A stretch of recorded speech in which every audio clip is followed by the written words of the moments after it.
เราก็จะเป็นไปวิเคราะห์ด้วยการใช้ระบบ SMC นะอย่า BOS เนี่ยเนาะในที่นี้ย่อ break off structure ย่อโซนแต่ละหนึ่งทะลุโซนวันหนึ่งเปชะเสาต้อหรอนะหนึ่งเป็นถังหรอนะเจโซนจอนแต่เนาะในที่นี้ย่อโซนที่ว่าเนื้อจากการเจไปทะลุโซนกู้เนื้อโซนหนึ่งไปสร้างหายเสานะอย่าจุดเชี่ยเสาเนี่ยจากการเป็นทะลุแล้วในที่นี้เป็นช็อคchange of character นะอย่าส่วนแต่ละหนึ่งเปลี่ยนทิศทางนะความหมายนะ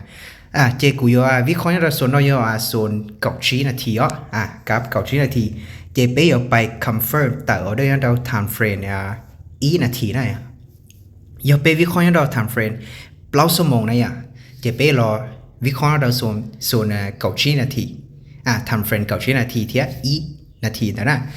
แต่ฉันว่ากูชี้กูวิเคราะห์เรา time frame เก่าชี้เจเรา confirm แต่เอาได้เรา time frame อีนาทีนะเจโซนกูคิดเนาะเจนี่โซนที่ว่านี่เป็นดีมานแล้วโซนแนวฮับนะเจตลาดโม่กันเรากวด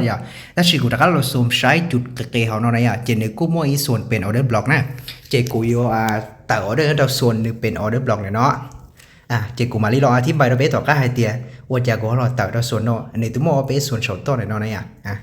เจกูโยเป้าหมายเนี่ยเราชอบเนาะชิปปัวจุดเส้น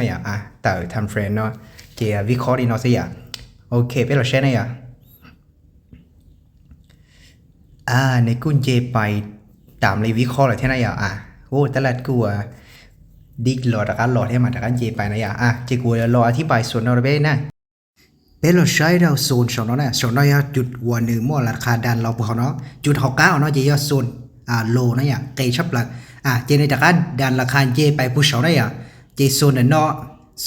ที่โซนเนาะแล้วเราหนึ่งเจมจะสนอซื้ชิมว่าจอนะส่วนนอกกูแต่การเจมจะสนอซื้อชีสามารถมุทะลุส่วนให้เช้าเจใส่ตัวเตียจอเนาะชิมว่าจอนะเจสอนอนะส่วนเชียชับละสอนอเจในย้อยโม่กันเกยเราหาเราส่วนเกยชาเขาเนาะนะ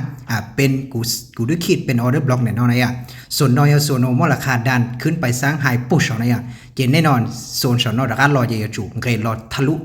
รอหาส่วนออเดอร์บล็อกเขาเนาะวิดีโอขอเดียนนึกโม่แหงดันราคานะเจไปเช้าเจแน่นอนเท่าราคาตะกั้งเกยรอเลยเจหนึ่งจุงเกยรอ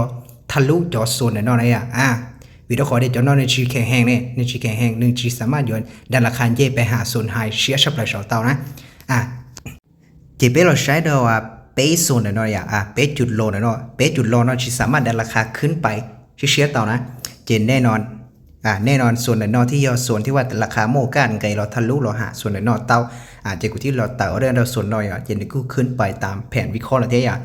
เจไปสังเกตตลาดลีนอเซีย